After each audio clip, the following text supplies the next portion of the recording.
Hello good morning बच्चों। बेटा हम लोगों ने जैसा हर बार मैं आता हूँ सीधा स्टार्ट करता हूँ, गुड मॉर्निंग विश करता हूँ आपको और उसके बाद कल के क्लास के लास्ट टॉपिक याद दिलाता हूँ और दिन आफ्टर उसके आगे के टॉपिक को स्टार्ट करता हूँ। क्या करें, अभी हमारी दिनचर्या ही ऐसी है। ठीक है, हमारे और आपके बीच में सिर्फ यही एक मीडियम है जो एक दूसरे के कांटेक्ट में बने हुए हैं। ठीक है, चलिए ना अभी हमारे पास कोई टॉपिक है सुनाने के लिए, ना हमारे पास कुछ मोटिवेशनल स्पीच है आपको बताने के लिए, ना हमारे पास जब तक आई टू आई कांटेक्ट होते नहीं हैं तब तक कुछ नई चीज़ें, नई बातें, न्यू स्पीच कुछ याद नहीं आते हैं।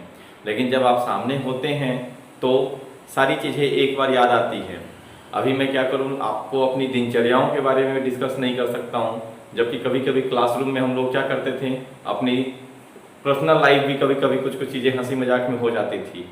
तो मैं समझ सकता हूँ, हो सकता है कि कभी कभी आपको ये जो हमारे क्लासेस हैं, ये जो वीडियोज हैं, उससे आपको थोड़ा सा बोरिंग फील होता होगा, बट हमारे पास कोई ऑप्शन नहीं है। तो मैं सिर्फ आपको अपने टॉपिक को आगे बढ़ाते हुए आपको सिर्फ टॉपिक को ही यानी सिलेबस को ही कंप्लीट करा सकता हूँ और उसके आगे और पीछे डैट मीन्स कुछ हंसी की बातें, कुछ जोक्स, कुछ पर्सनल हम लोग का जो डिस्कशन था वो आप अभी खुद से ही कर सकते हैं। उसमें हम लोग कुछ अभी एडिशन या कुछ सब्ट्रैक्शन की बात नहीं कर सकते हैं। ओके, तो वो बाकी आगे पीछे की चीज़ें आपको खुद से करना है, बस पढ़ाई की बातें जो हैं हम लोग यहाँ एक दूसरे के साथ इस मीडियम से कर सकते हैं। ठीक है, और चलिए तो कल का जो हमारा लास्ट टॉपिक था उस टॉपिक को अगर हम लोग लेके चलें कि हमारा लास्ट टॉपिक जो है वो कल का कहाँ तक हुआ था, तो कल हम लोगों ने स्टार्ट किया था दैट मीन्स की प्रोडक्टिविटी को कंप्लीट कर लिया था। प्रोडक्टिविटी के बाद में हम लोगों को डिकम्पोजिशन स्टार्ट करना है। ठीक, तो पहले हम लोग यहाँ पर क्या देखेंगे, तो आज का हमारा हेडिंग ही जो है वह क्या हो जाएगा,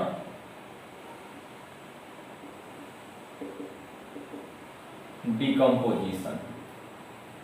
देखिए, किसी भी ऑर्गेनिक कंपाउंड को इनऑर्गेनिक रॉ मटेरियल में दैट मीन्स CO2 और H2O तक कंप्लीट ब्रेकडाउन कराने के जो प्रोसेस हैं उसको कहते हैं हम लोग डिकम्पोजिशन।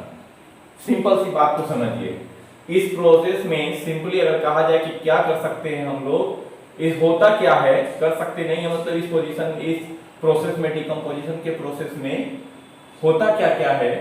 तो डिकम्पोजिशन के प्रोसेस में बेटा सबसे पहले समझो कि ये जो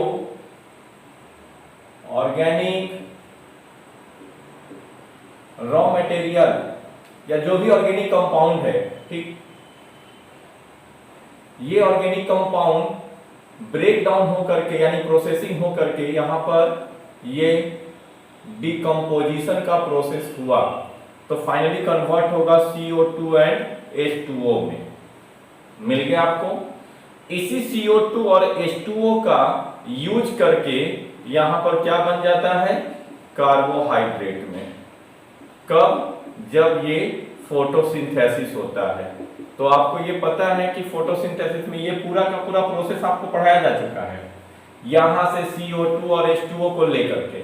लेकिन यहां पर जो ऑर्गेनिक कंपाउंड और ये ही जो कार्बोहाइड्रेट है, प्लांट इसी कार्बोहाइड्रेट से अलग अलग साइकिल में जाकर के क्या बना देगा, इससे प्रोटीन भी बना सकता है, इससे लिपिड भी बना सकता है, ठीक है, इससे न्यूक्लिक एसिड भी बनाता है। लेकिन सारे चीज का रॉ मटेरियल पहले इसी प्रोसेस होता है। प्लांट को आप कुछ भी नहीं देते हो, ठीक, सॉइल से जो मिनरल उसे मिलता है और उस मिनरल के साथ साथ जो CO2 और H2O लेता है उसी के बेसिस पे ये सारे ऑर्गेनिक कंपाउंड वो बना लेता है प्लांट। अब यहां तक ये तो फोटोसिंथेसिस यानी मेटाबॉलिज्म की अलग अलग बातें हैं, लेकिन जो ऑर्गेनिक कंपाउंड, तो वो ऑर्गेनिक कंपाउंड ये है का, कहां से आया है, तो आप देखो डिकम्पोजिशन होता किसका है।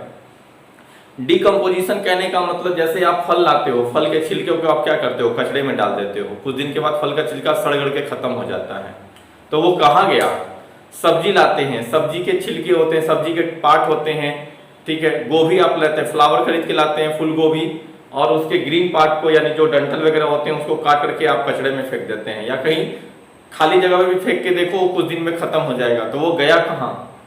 उसी तरह जो भी फीटस, ये जो भी स्टूल वगैरह डिस्चार्ज होते हैं हर एनिमल का, हम लोग करते हैं, एनिमल लोग करते हैं, वो सब स्टूल वो भी ऑर्गेनिक कंपोनेंट है, वो सब कहाँ जाते हैं? ये सारे ऑर्गेनिक मैटर का डिकम्पोजिशन कहने का मतलब तो यहाँ पर यही हुआ।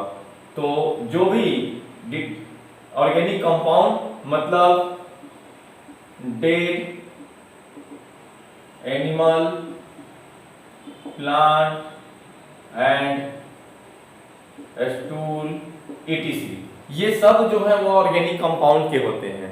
और उसी ऑर्गेनिक कंपाउंड को ब्रेक डाउन करके फाइनली क्या बनाना है, यानी उसको फिर इनऑर्गेनिक कंपाउंड में कन्वर्ट करना है। तो उसके बाद की ये जो प्रोसेस है ये आप लोग को पढ़ाया जा चुके हैं। अब हमें ये मेन फोकस क्या करना है, हम लोगों को मेन फोकस करना है इस पार्ट पे, ठीक है, कि भाई ये फाइनली ऑर्गेनिक कंपाउंड फिर से क्या होता है, तो CO2 और H2O में होता है। फ्रेगमेंटेशन का जो प्रोसेस है ये 3 पार्ट में कंप्लीट होता है, सॉरी डिकम्पोजिशन का जो प्रोसेस है वह 3 पार्ट में कंप्लीट होता है। कौन कौन से पार्ट में? तो एक पार्ट होते हैं आपका fragmentation of detritus, fragmentation of detritus, okay. अब देखो इस पार्ट में फ्रेगमेंटेशन यानी डिकम्पोजिशन का मेजर पार्ट जो है वह होता क्या है, फ्रेगमेंटेशन का मेजर पार्ट जो है वह सॉइल के अपर सरफेस पे और सी वाटर यानी जो मैरीन वाटर है उसके बॉटम पे सबसे ज्यादा जो है ये डिकम्पोजिशन का प्रोसेस वहीं पर होता है, ओके। अब आप देखो ये सारी बातें जो है हो गई, उसके आगे की जो बातें हैं वो हम लोग करते हैं।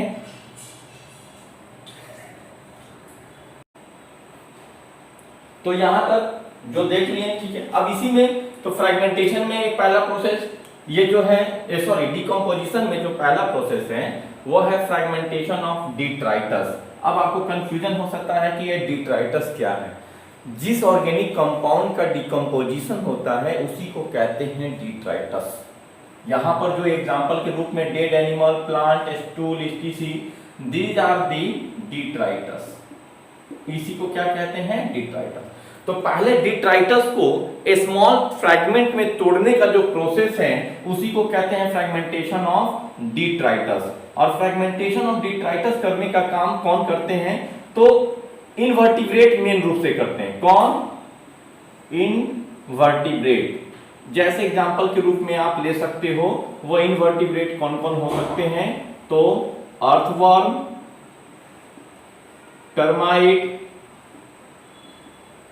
ठीक है, ये सब जो हैं ये फ्रैगमेंट में करने का काम करते हैं। अब सेकेंड प्रोसेस आइए, सेकेंड प्रोसेस को कहते हैं लीचिंग।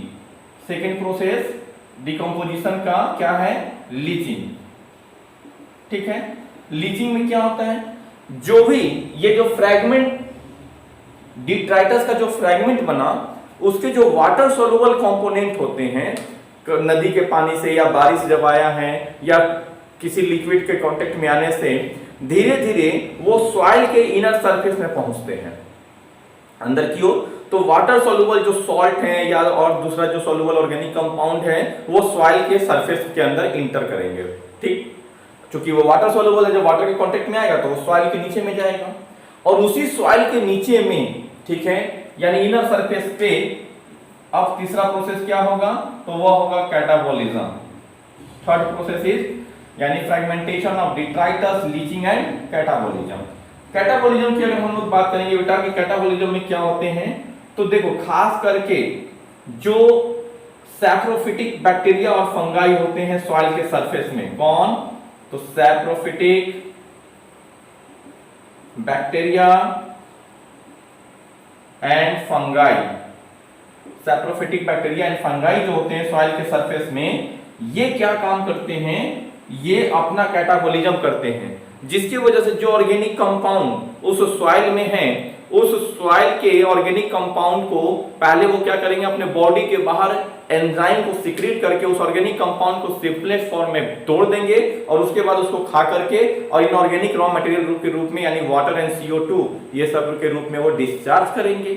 तो फाइनली ये जो हुआ ये क्या हो गया, पूरे के पूरे ऑर्गेनिक कंपाउंड से क्या निकल जाएगा, तो CO2 एंड H2O।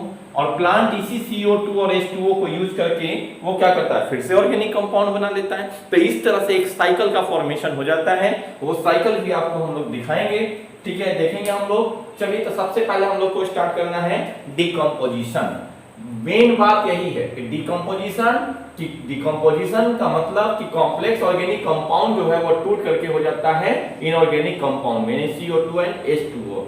और डिकम्पोजिशन का प्रोसेस 3 स्टेप्स में कंप्लीट होता है, fragmentation of detritus, leaching and catabolism. पहले यहां तक की बातों को हम लोग एक नोट करने का काम करेंगे। ओके,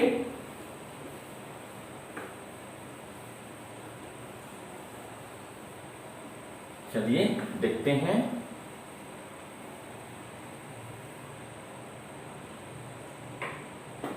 चलिए, तो पहले हम लोगों को देखना है decomposition.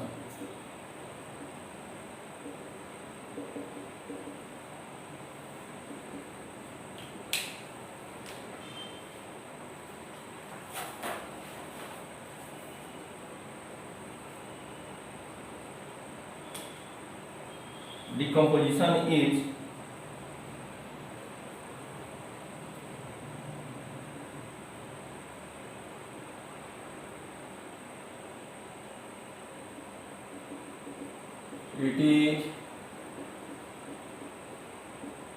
breakdown of complex organic matter,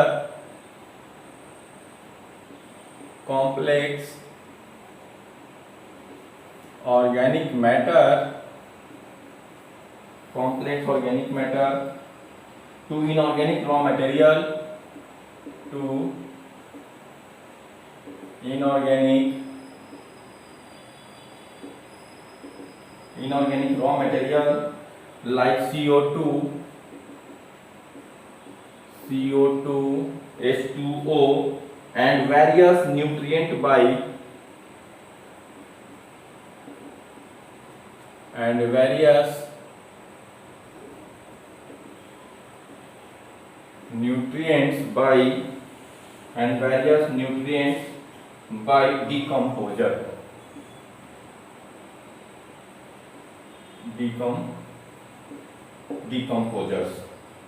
The major site of decomposition is this point.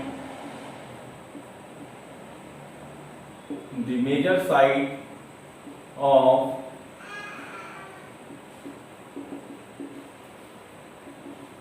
decomposition is the upper layer of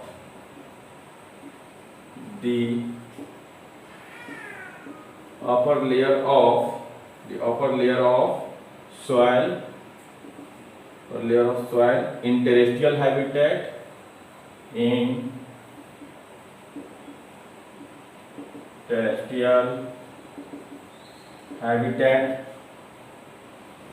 and bottom of water